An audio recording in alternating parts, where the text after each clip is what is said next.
कहिले काहीँ रात बिरातमा हिँड्दाखेरि भूत प्रेतहरूले तर्साएको हुन्छ।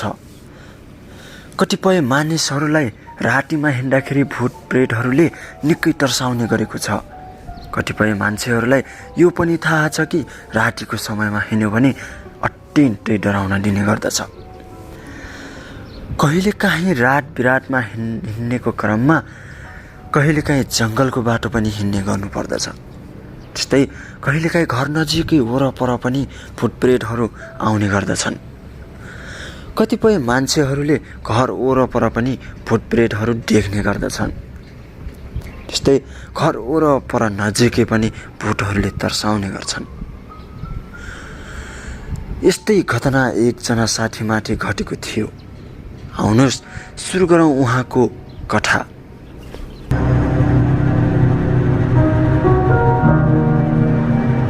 नमस्ते, मेरो नाम मङ्गल मगर हो। म अहिले हाल काठमाडौँमा बस्दै आइरहेको छु। आजभन्दा 2 वर्ष पहिलेको कुरा हो। म गाउँमा हुँदाखेरिको घटना। म एक दिन मेरो साथीको घरमा गएको थिएँ। त्यति बेला अँध्यारो रात थियो, निकै अँध्यारो रात थियो। त्यति बेलाको समयमा मलाई मेरो साथीले घरमा बोलाएको थियो। त्यसपछि म साथीको घरमा गएँ। म साथीको घरमा गएँ र त्यहाँ मजाले खाना खायौँ र बस्यौँ। साथीको घरमा केही समयसम्म हामीले टिभी हेऱ्यौँ र टिभी हेरेर केही समयपछि सुत्ने जमर्को गरिरहेका थियौँ। त्यति बेला मङ्गलबारको दिन पनि थियो। त्योभन्दा गाउँको नजिकै एउटा घरमा नाचो पनि थियो। त्यही नाचोमा जान भनेर साथी र मैले तयारी गर्दै थियौँ। साथीको घरमा साथीको आमा बुवाले खाना खाएर जाऊ भन्नुभएको थियो। हामीहरू खाना खाएर जाने भनेर तयारीका साथ बसिरहेका थियौँ। त्यसपछि खाना खायौँ र हामीहरू घरबाट निस्कियौँ। निस्किसकेपछि साथीको घरबाट अलि परनिर जाँदा एउटा सानो सानो जङ्गल आउँछ। त्यही जङ्गलनिरै पुग्छौँ। त्यसपछि बाटो माथितिर के को आवाज आएको जस्तै गर्छ, के बोलेको जस्तै, कुरा गरेको जस्तै आवाज आउँछ। कता कता मान्छे पनि बोलेको जस्तो सुनिन्छ, तर मान्छे होइन। त्यो त कुनै भूतप्रेत हुनुपर्छ अथवा चुडेलहरू हुनुपर्छ। हामीहरूले साथी र मैले राम्रोसँग सुन्यौँ, वरपर कान थापेर सुन्यौँ, तर केही पनि देखेनौँ। हामीसँग मोबाइल थियो। साथी र मैले मोबाइलको टर्च बाल्यौँ र वारिपारि हेऱ्यौँ, तर केही पनि देखेनौँ। वारिपारि मजाले हेऱ्यौँ, बाटो मुनि र बाटो माथितिर हेर्दा केही पनि देखेनौँ।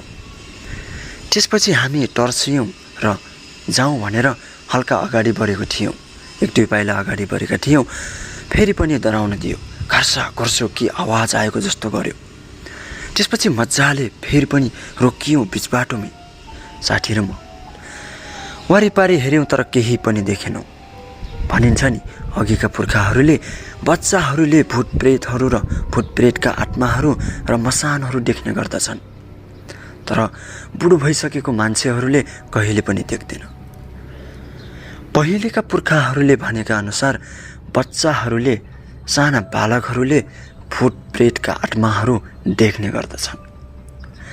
यदि कुनै घरमा मानिस मर्यो भने त्यस घरबाट त्यही मानव आत्मामा जीवित भएर घर फर्केर आउँछ र त्यो आत्मा घरमा डुलिरहन्छ। घरमा भएको बालबच्चाहरूले मजाले देख्ने गर्दछन्, तर बुढो भइसकेको ठुला मान्छेहरूले कहिले पनि देख्न सक्दिन। हो, त्यस्तै भएको थियो।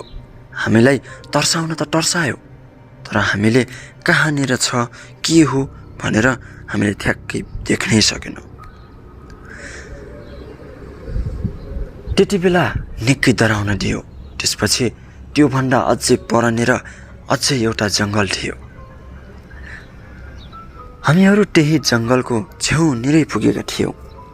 त्यसपछि के सेतो झिलिक्क गरेको जस्तो बाटो मुनितिर गयो।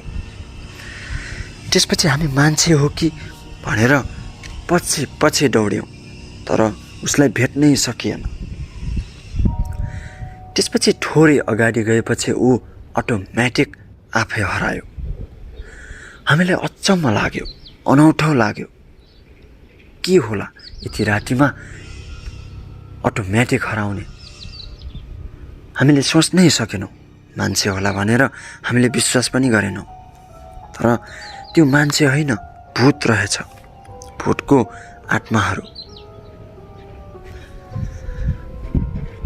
साथीको घरमा साथीको आमा र बुवाले भन्नुभएको थियो, यति रातिमा नजाऊ। यति रातिमा गयो भने भूत प्रेतहरूले बाटोमा तर्साउने गर्छन्। यदि भूत प्रेतहरू बाटोमा भेटियो भने उनीहरूले निकै दुःख पनि दिन सक्छन्। तर हामीलाई यो सब कुराहरू विश्वास लागेन। भूत प्रेतमा हामीहरूले बच्चैदेखि विश्वास गर्दैनथ्यो। जबसम्म आफूलाई नपरुन्जेलसम्म कसैले पनि विश्वास गर्दिन। यो कुरा तपाईँलाई पनि थाहा छ कि हामीलाई आफूलाई नपरुन्जेलसम्म हरेक कुराको विश्वास कहिले पनि गरिँदैन। तर जब आफूलाई पर्छ तब थाहा हुन्छ कि हो रहेछ भनेर। त्यति बेला थाहा भयो हामीलाई भूत प्रेत के हो भनेर। भूत प्रेतले निकै तर्साउने रहेछ भनेर। हामीहरू त्यो साथीको घरमा नाचो घरमा पुग्यौँ र नाचो हेऱ्यौँ र साथी र म फेरि घर फर्कियौँ। त्यसपछि घर नजिकै आएका थियौँ। त्यति बेला निकै रोयो र करायो। घरको छेउ निरै, साथीको घर छेउ निरै निकै करायो, रोयो। कता कता बच्चा रोएको जस्तो पनि आवाज आयो। त्यसपछि हामीहरू निकै डरायौँ र छिटो छिटो दौडिएर घरभित्र गयौँ। त्यसपछि साथीको आमा बुवालाई सबै कुरा सुनायौँ। साथीको आमा बुवाले त्यति बेला भन्नुभयो, हो यहाँनिर पहिल्यैदेखि तर्साउँछ। यहाँनिर कहिले पनि रातिमा कहिले पनि नहिँड्नु। यदि तिमीहरू रातिमा हिँड्यो भने कहिलेकाहीँ अप्ठ्यारो पर्न सक्छ। अबदेखि कहिले नहिँड्नु भन्नुभयो। त्यसपछि हामीहरू रातिमा कहिले पनि हिँडेनौँ। त्यो बाटोमा निकै डर लाग्यो।